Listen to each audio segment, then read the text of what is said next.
Et si je vous disais que la chose qui vous détruit actuellement est exactement ce qui pourrait vous construire? Écoutez attentivement, car vous êtes sur le point de désapprendre tout ce que vous savez sur la colère.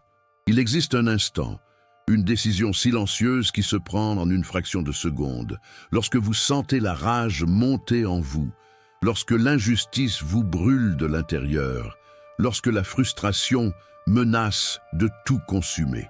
Et dans cette seconde, la personne ordinaire fait ce qu'elle a toujours fait. Elle explose, elle détruit, elle laisse le feu la consumer, elle crie « Je ne peux pas le supporter, c'est trop, je vais tout casser ». Cela semble naturel, humain même, une libération nécessaire. Mais pour les maîtres anciens, pour ceux qui comprenaient l'alchimie intérieure, c'est le moment précis où vous gaspillez votre plus grande ressource. Parce que dans la seconde où vous laissez la rage vous contrôler, vous admettez que vous êtes son esclave. Et dans les lois de la transformation, celui qui est dominé par son feu est celui qui brûle sans créer. Si l'on vous voit exploser constamment, on ne voit pas une force. On sent l'odeur du chaos non maîtrisé. Voici la loi implacable que les alchimistes ont comprise. L'homme qui explose détruit tout. L'homme qui canalise sa rage construit des empires. Si vous avez compris ce paradoxe initial, restez attentif, car nous allons maintenant explorer pourquoi cela fonctionne. Exprimer votre rage brutalement ne vous libère pas, cela vous vide. Ce que cela fait, c'est transférer votre pouvoir vers le chaos, parce que lorsque vous explosez sans direction, vous acceptez que l'émotion soit plus forte que votre volonté. Vous dites « Je n'ai aucun contrôle sur ce que je ressens ». Et une fois que vous avez cédé à cela, vous perdez tout. Même si vous avez raison dans votre colère, vous semblez faible, parce que seuls ceux qui ne peuvent pas se maîtriser doivent exploser. Les véritables guerriers laissent la rage brûler en eux, mais ils la transforment en action, en stratégie, en construction implacable. Ils savent que la véritable puissance n'est pas dans l'explosion, mais dans la forge. Faire en sorte que votre colère devienne le feu qui forge votre caractère, pas celui qui vous consume. Celui qui crie perd le contrôle du moment, et les maîtres savaient que celui qui contrôle son feu contrôle son destin. La plupart explosent parce qu'ils veulent être entendus. Ils croient que si seulement ils crient assez fort, si seulement ils montrent leur douleur, ils seront compris. Mais cette croyance vient de la faiblesse émotionnelle, pas de la sagesse. Vous ne voulez pas être entendu dans l'explosion, vous voulez être respecté dans la construction. Les cris sont pour l'ego blessé, la transformation est pour le pouvoir. Et le pouvoir ne vient pas de l'expression brute de la rage, il vient de sa canalisation consciente, de sa transmutation en quelque chose qui dure. Alors, quand quelqu'un vous blesse, aime profondément, vous trahit, vous rejette, et que vous vous empressez de hurler votre douleur, de frapper les murs, de détruire ce qui vous entoure, vous avez déjà perdu. Maintenant, vous êtes prévisible. Maintenant, vous avez prouvé que vous êtes contrôlé par vos émotions. Maintenant, vous avez transformé votre feu intérieur en fumée qui se dissipe, et lorsque vous faites cela, vous abandonnez la chose la plus alchimique que vous possédiez, le pouvoir de forger. Pensez aux personnes les plus puissantes de l'histoire, non pas les plus violentes, mais celles qui brandissaient leur rage comme un marteau sur l'enclume de leur volonté. Celles qui vous faisaient sentir leur détermination par leur construction implacable plutôt que par leurs explosions. Celles qui, lorsqu'elles étaient blessées, ne se contentaient pas de crier, elles créaient des monuments à leur refus d'être détruits. Les alchimistes vous diraient ceci: celui qui explose se détruit. Celui qui forge devient indestructible. C'est le jeu existentiel. Lorsque vous ne laissez pas votre rage exploser, elle devient un carburant. Les autres deviennent mal à l'aise face à votre calme terrifiant. Commencent à réaliser que vous ne gaspillez pas votre énergie. Soudain, leur pouvoir sur vous disparaît, tandis que le vôtre se solidifie comme de l'acier trempé. Parce que vous avez fait la seule chose qu'aucune personne réactive ne peut faire. Vous avez transformé la destruction potentielle en construction réelle. C'est ainsi que vous renversez le pouvoir de la rage. Vous laissez leur tentative de vous briser mourir face à votre refus de vous consumer. Maintenant, appliquons cela à un scénario réel. Continuez à suivre pour voir comment cette alchimie fonctionne dans la vie quotidienne. Quelqu'un vous trahit professionnellement, vole votre idée, détruit votre réputation. La rage monte, volcanique, exigeant une explosion. Et voici votre stratégie alchimique. Ne réagissez pas immédiatement. Aucune confrontation dramatique, aucune explosion publique, juste un silence brûlant et une décision. Dans ce moment, vous devenez dangereux, parce que tous autour sont maintenant forcés de se demander « Pourquoi ne réagit-il pas? Que prépare-t-il? Est-il en train de construire quelque chose que nous ne pouvons pas voir ?» Vous venez de renverser tout le cadre émotionnel, parce que les gens n'observent plus votre blessure. Ils observent votre transformation silencieuse. Et la rage canalisée, lorsqu'elle est forgée avec intention, construit plus solidement que n'importe quelle explosion ne pourrait jamais détruire. Les maîtres anciens savaient cela. Ils ont étudié l'alchimie intérieure et ont compris une chose mieux que quiconque. Le pouvoir n'est pas dans ce que vous ressentez. Il est dans ce que vous construisez avec ce que vous ressentez. Mais que se passe-t-il si la rage est trop intense? La transmutation la plus puissante est encore à venir. Parfois, vous n'ignorez pas simplement la rage. Vous la ritualisez. Quelqu'un vous détruit émotionnellement. Au lieu d'exploser, vous créez un rituel de transformation. Vous allez à la salle de sport et chaque répétition devient un exorcisme. Vous écrivez et chaque mot devient une pierre dans l'édifice de votre renaissance. Vous construisez un projet et chaque heure de travail devient une déclaration silencieuse. Tu as voulu me détruire, je me suis reconstruit plus fort. Que se passe-t-il? Ceux qui vous ont blessé trébuchent parce qu'ils s'attendaient à des cris, à de la destruction, à vous voir vous effondrer. Au lieu de cela, ils vous voient construire quelque chose qu'ils ne peuvent pas toucher. C'est à ce moment que le regret s'installe de leur côté. Ils commencent à réaliser qu'ils n'ont pas brisé quelqu'un de faible. Ils ont éveillé quelque chose de redoutable. Et vous êtes devenu quelque chose de bien plus puissant qu'une victime. Vous êtes devenu un architecte de votre propre résurrection. Vous venez de prendre l'énergie destructrice qu'ils ont déclenchée en vous et les avez forcés à assister à votre transformation sans pouvoir l'arrêter.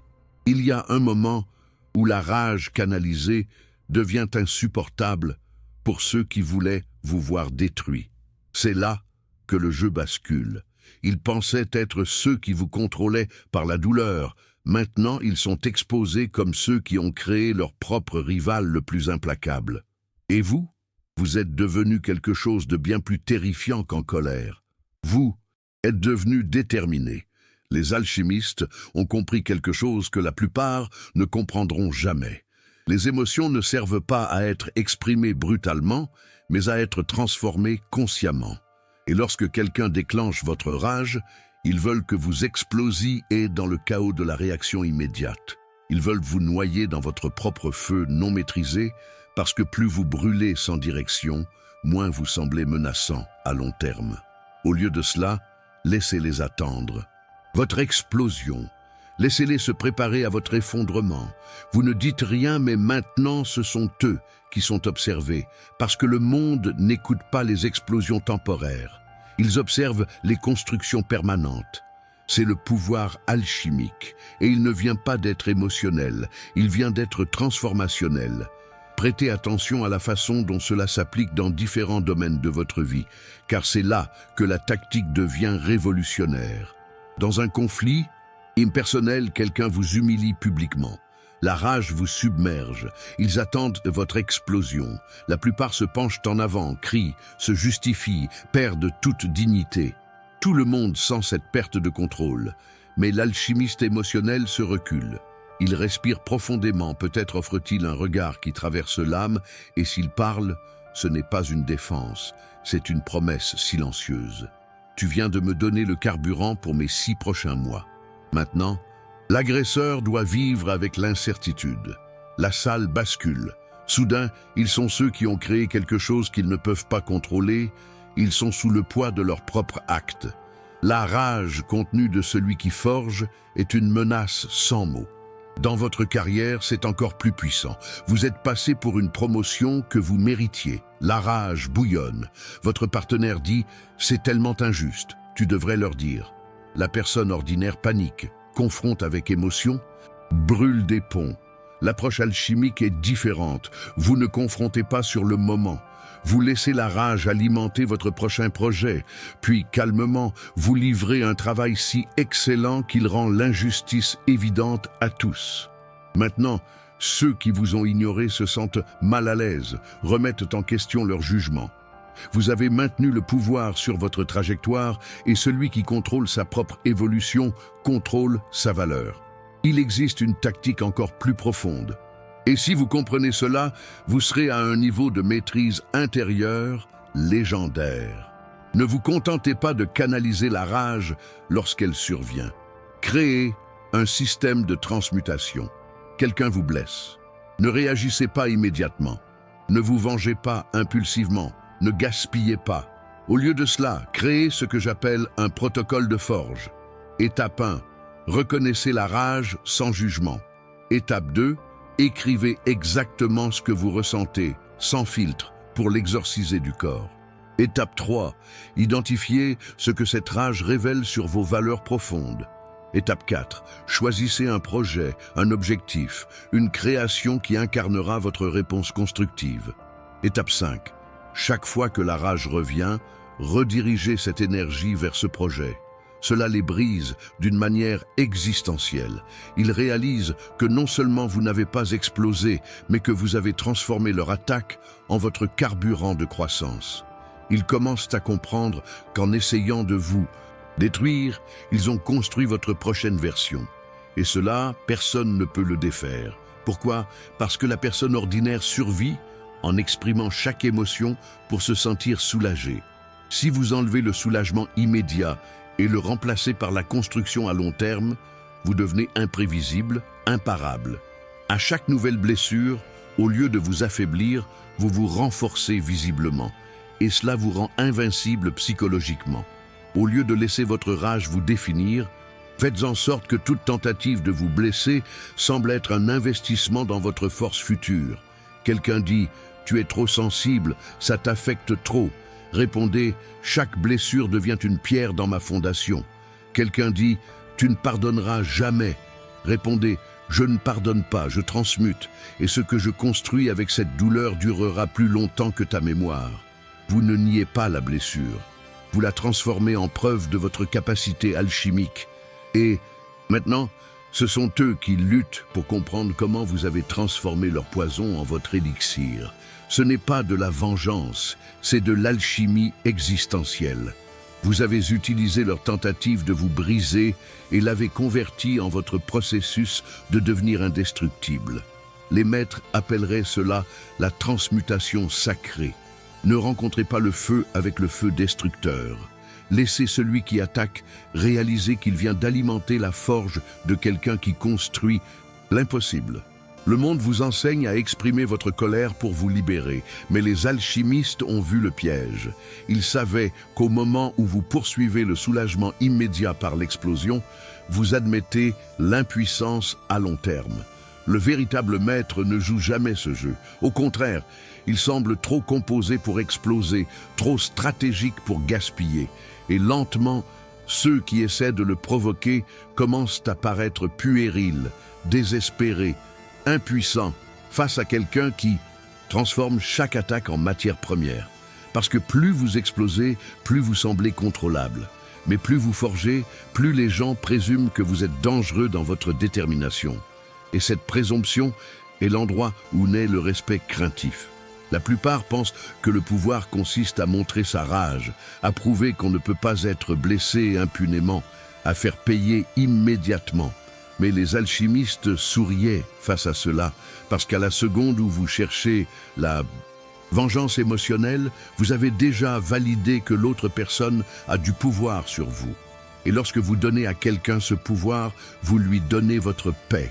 Visualisons la scène complète. Continuez avec moi pour la maîtrise finale. Vous êtes dans une situation où quelqu'un vous a profondément trahi, peut-être un ancien partenaire, un ami proche, un collègue. La douleur est réelle, la rage justifiée. Tout le monde autour attend votre réaction. La plupart se crispent, planifient une confrontation dramatique, imaginent des discours vengeurs. Ils pensent que c'est de la force. C'est en réalité une hémorragie d'énergie. Voici ce que fait l'alchimiste. Pause. Il maintient le silence pendant des jours, peut-être des semaines. Il laisse la rage s'installer, la comprend, dialogue avec elle. Puis, méthodiquement, il identifie « Qu'est-ce que cette trahison me montre sur ce que je veux vraiment construire ? Quelle partie de moi doit mourir pour que quelque chose de plus fort naisse ?» Et il commence à construire. Un nouveau projet, une nouvelle compétence, une nouvelle version de lui-même. Lorsque ceux qui l'ont trahi entendent parler de lui à nouveau, ce n'est pas à travers un conflit, mais à travers des réalisations. Il voit qu'il n'a pas perdu de temps à les combattre. Il a utilisé ce temps pour devenir quelqu'un qu'ils ne peuvent plus atteindre. Les autres s'agitent, cherchent à se justifier. Ils sentent le poids de la réalité. Leur trahison n'a pas détruit, elle a catalysé. Parce que votre refus de gaspiller votre feu vient de leur montrer quelque chose de plus puissant que la vengeance. Vous leur avez montré que vous êtes au-delà d'eux. Dans l'arène numérique, les choses se dramatisent encore plus rapidement. Commentaires blessants, trahison publique, attaques coordonnées. Voici la vérité. Dans le tribunal de l'opinion publique, celui qui explose semble instable, à moins que son silence ne soit plus éloquent que 1000 mots. Lorsque vous êtes attaqué en ligne, ne contre-attaquez pas émotionnellement, ne vous justifiez pas longuement, transformez. Quelqu'un publie quelque chose pour vous détruire. Au lieu d'une réponse défensive, vous publiez le prochain chapitre de votre construction. Vous ne niez pas, vous transcendez. Maintenant, ils semblent obsédés par vous détruire. Vous semblez obsédés par vous construire. Et l'audience sait qui est vraiment en contrôle. Ce n'est pas de l'évasion, c'est la démonstration vivante que vous n'êtes pas accessible à leur niveau de conscience. Il existe 3 outils que vous pouvez utiliser au lieu d'exploser. Le silence alchimique, la valeur par défaut, les laisse dans l'incertitude. La construction visible, montrez ce que vous faites de leur poison. La réponse stratégique, une phrase qui résume votre transmutation. Quelqu'un dit « Tu vas exploser un jour ». Répondez « J'ai déjà explosé », mais vers le haut, en construction. Ils disent « Tu n'as pas de cœur, tu ne ressens rien ». Répondez « Je ressens tout, mais je forge plutôt que de me consumer ». Ils disent « Un jour, tu vas craquer ». Répondez « Je ne craque pas, je me cristallise ». Ce ne sont pas des défenses, ce sont des déclarations de maîtrise intérieure. Elles disent « Ton attaque n'a fait que révéler ma capacité alchimique ». Et c'est le cœur de la transformation. L'alchimiste émotionnel n'implore jamais qu'on arrête de le blesser. Il transforme chaque blessure en preuve qu'il peut créer de la force à partir de la douleur et marche plus puissamment pour cela. Lorsque vous refusez d'exploser, quelque chose arrive à ceux qui tentent de vous détruire. Ils perdent l'équilibre parce qu'ils s'attendaient à un spectacle et ils ont face à eux un bâtisseur. Ils intensifient, attaquent plus fort, deviennent plus désespérés. Et plus ils font cela, plus vous vous élevez. Pourquoi ? Parce que vous les avez forcés à révéler leur propre vide créatif pendant que vous démontrez votre plénitude constructive. Et c'est le jeu final des alchimistes de la rage. Vous ne détruisez pas vos ennemis, vous les laissez se consumer dans leur propre feu stérile pendant que le vôtre forge quelque chose d'éternel. Vous pensez que canaliser la rage est difficile, mais l'exprimer sans construction est le véritable gaspillage. L'homme qui explose libère temporairement. L'homme qui forge se libère définitivement. Les gens qui explosent constamment sont perçus comme incontrôlables. Les gens qui forgent silencieusement sont révérés. Les alchimistes savaient, il vaut mieux être craint pour ce qu'on construit que méprisé pour ce qu'on détruit. Écrasons l'illusion finale. Vous n'avez pas besoin d'exprimer chaque rage pour être authentique. Vous avez besoin de transformer chaque rage pour être puissant. L'homme qui crie est entendu un instant. L'homme qui construit est rappelé pour toujours. C'est ce qui se passe lorsque vous ne gaspillez jamais votre feu. Votre réputation ne devient pas celle de quelqu'un de fragile qui explose, mais celle de quelqu'un de redoutable qui forge. C'est ainsi que vous renversez le pouvoir de la rage. Vous arrêtez de lutter pour être compris dans l'explosion. Et, au lieu de cela, vous créez des preuves tangibles que la douleur ne vous détruit pas. Elle vous reconstruit. L'évolution finale n'est pas l'absence de rage, c'est la forge consciente. Une présence si disciplinée, si créative, que les blessures deviennent des matières premières et non des excuses. Cela ne vient pas d'être insensible, cela vient d'être alchimique par nature. Parce qu'une fois que vous vous êtes entraîné à ne pas exploser, à ne pas gaspiller, à transformer chaque douleur en pierre de construction, vous franchissez une ligne. Une ligne où votre existence devient la preuve vivante que la rage peut être sacrée. Et c'est là que le pouvoir devient légende. Pensez aux rares personnes qui ne crient jamais, ne se vengent pas impulsivement, ne s'effondrent pas. Et pourtant, les gens les respectent avec une admiration teintée de crainte. Pourquoi ? Parce que la rage transformée en construction crée une légende, inspire la révérence, et l'esprit humain reconnaît instinctivement la maîtrise intérieure. Les gens supposent que vous avez accès à quelque chose qu'ils ne comprennent pas, que vous maîtrisez une force qu'ils ne peuvent qu'exprimer. Cette reconnaissance est ce qui crée les disciples. Les maîtres ne se souciaient pas d'être compris dans leur douleur. Ils se souciaient d'être immortalisés dans leur construction. Voici le paradoxe final, la clé de la transmutation. Plus vous explosez, plus vous semblez petit. Mais si vous forgez calmement, les gens ressentent l'impulsion de vous protéger, de vous défendre. Ils disent « Ne le provoquez pas, vous ne savez pas ce qu'il est capable de construire avec cette douleur. » Soudain, ils deviennent vos gardiens. Et qu'y a-t-il de mieux que d'exploser ? Laissez les autres avoir peur de vous blesser parce qu'ils savent que vous transformerez cette blessure en quelque chose qui les dépassera. C'est la maîtrise alchimique. Laissez le monde comprendre que vous blessez, c'est vous financer. Maintenant, vous n'êtes pas seulement respecté, vous êtes mythique. Cela ne se produit pas du jour au lendemain. Vous construisez comme une cathédrale. Commencez ici. Ne réagissez jamais immédiatement aux blessures destinées à vous faire exploser. Utilisez le protocole de forge, reconnaissance, exorcisme écrit, identification des valeurs, choix du projet, redirection énergétique. Chaque cycle complété vous rend plus fort. Étudiez comment vous maintenez votre feu intérieur, votre discipline, la forge, votre sanctuaire. Et plus vous forgez, tandis que d'autres explosent, plus votre pouvoir devient incontestable. Lorsque les gens ne savent pas comment vous briser parce que vous transformez chaque attaque, ils vous révèrent.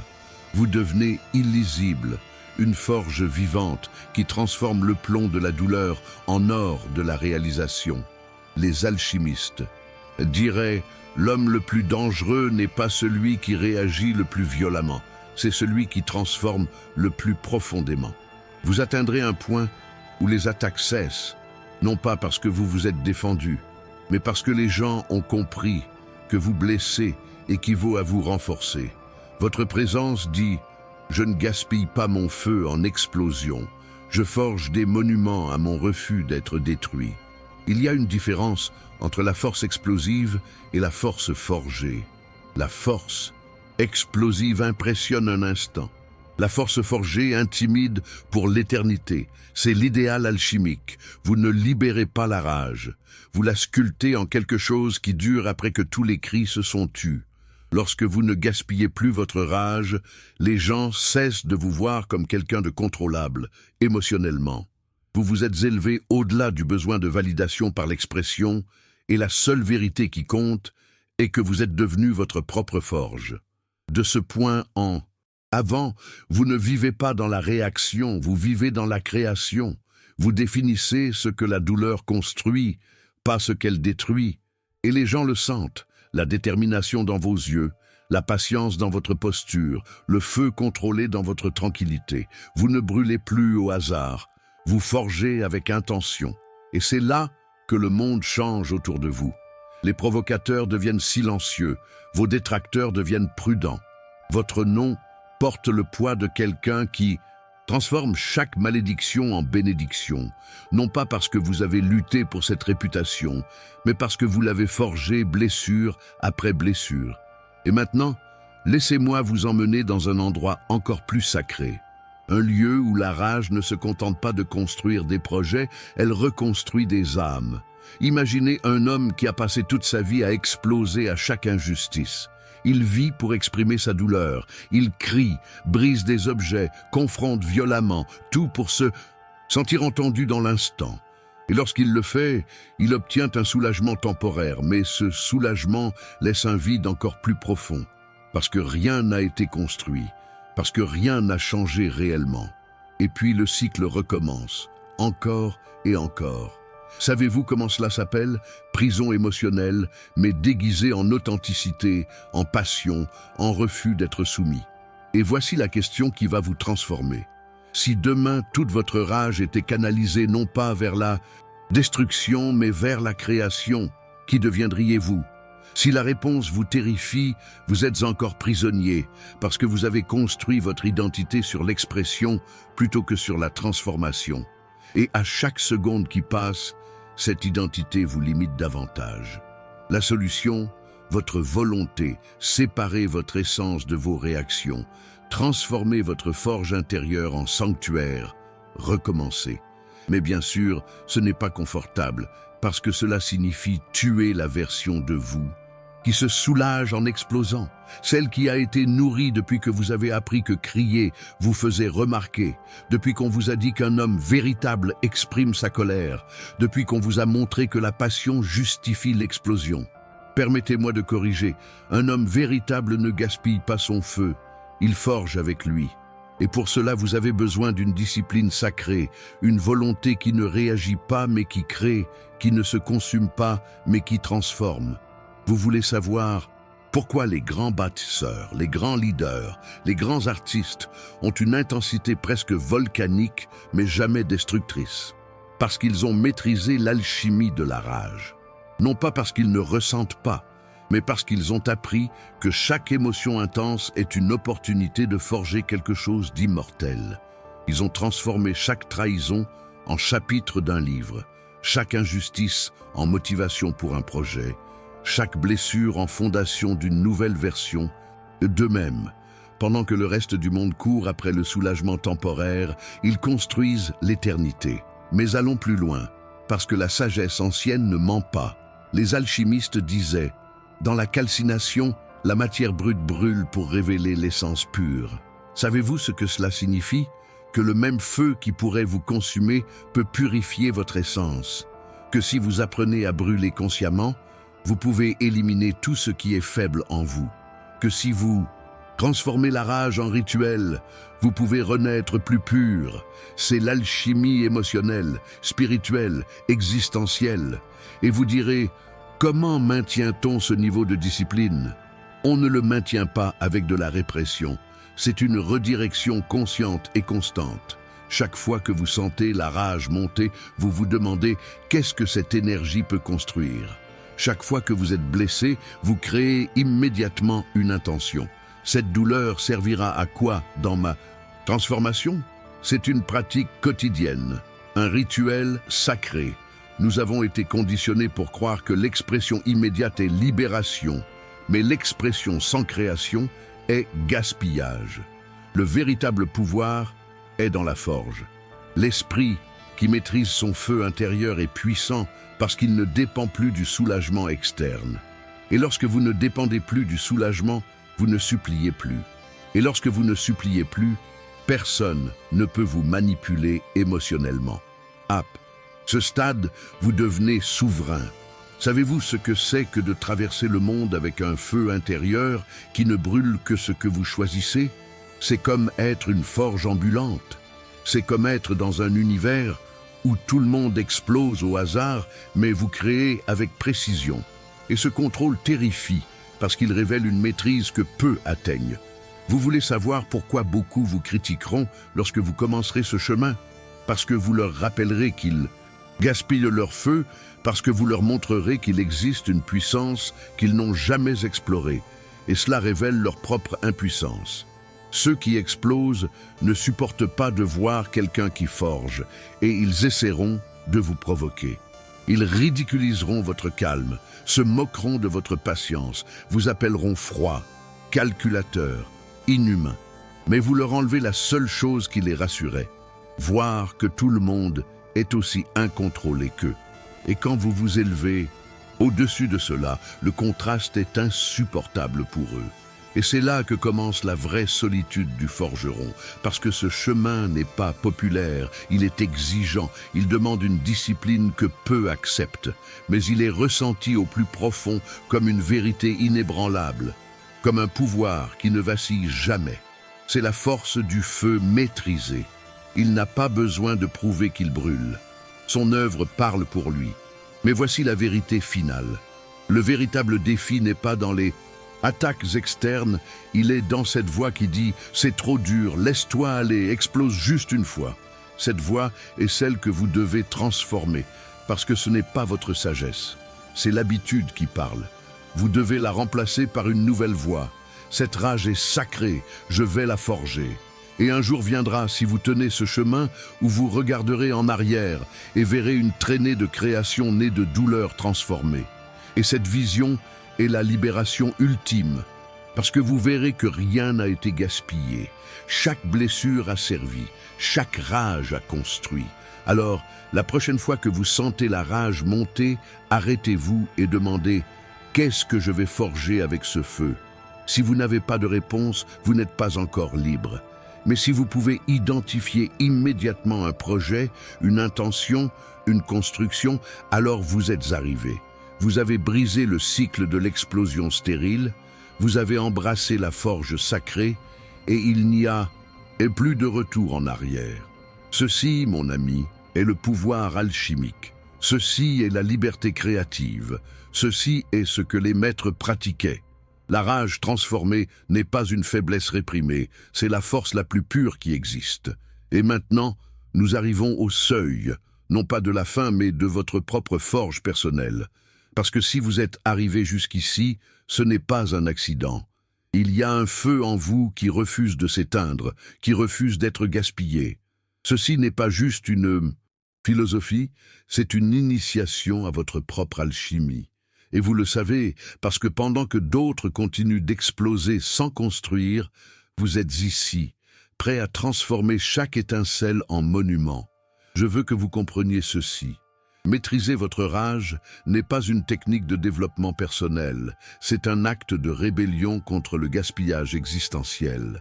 C'est refuser d'être une victime qui explose et choisir d'être un créateur qui forge. Il ne s'agit pas de retenue passive, il s'agit de pouvoir actif. Savez-vous pourquoi cette pratique n'a pas de fin? Parce que ce qui commence maintenant est éternel. Vivre en sachant que chaque émotion intense est une opportunité de création. Et c'est là que la plupart abandonnent parce que comprendre la forge vous inspire, mais la pratiquer quotidiennement, cela vous transforme en légende vivante. Et à ce stade, je vous promets quelque chose. Vous perdrez des relations avec ceux qui ne comprennent que l'explosion. Vous éloignerez d'environnements qui glorifient la réactivité. Le prix de la maîtrise est la solitude temporaire. Mais ce que vous gagnerez transcende toute perte. Vous gagnerez un pouvoir créatif inépuisable. Vous gagnerez une paix qui coexiste avec l'intensité. Vous gagnerez une existence où chaque blessure devient matériau de votre prochaine œuvre maître. Vous gagnerez le respect de ceux qui reconnaissent la maîtrise quand ils la voient. Je veux que vous fassiez quelque chose maintenant, pas pour moi, pour sceller votre engagement envers votre propre forge. Je veux que vous écriviez dans les commentaires « Ma rage construit des cathédrales ». Ainsi, je saurai que vous avez compris. Ainsi, je saurai que vous n'êtes pas un autre exploseur, que vous êtes l'un des rares qui ont choisi la voie sacrée de la transmutation, l'un de ceux prêts à transformer chaque feu en lumière permanente. Et si cela a résonné comme un gong dans votre âme, si vous sentez que ce n'était pas de l'information, mais une clé, abonnez-vous, parce qu'ici, nous n'enseignons pas le contrôle émotionnel superficiel. Ici, nous pratiquons l'alchimie existentielle. Ici, nous transformons chaque aspect de la condition humaine en opportunité de transcendance. Je vous retrouve dans la prochaine forge, Ou pas, cela dépend si vous avez le courage de revenir après avoir commencé à construire avec votre rage. Mais si vous revenez, ne revenez pas les mains vides. Revenez avec la première pierre de ce que vous avez forgé. Et maintenant, je me retire comme le font les maîtres forgerons, en silence laissant le feu que j'ai allumé en vous brûler vers la création, pas la destruction. Parce que si vous ne pouvez plus exploser après cela sans ressentir que vous gaspillez, cela signifie que l'alchimiste en vous s'est réveillé. À bientôt dans la forge sacrée.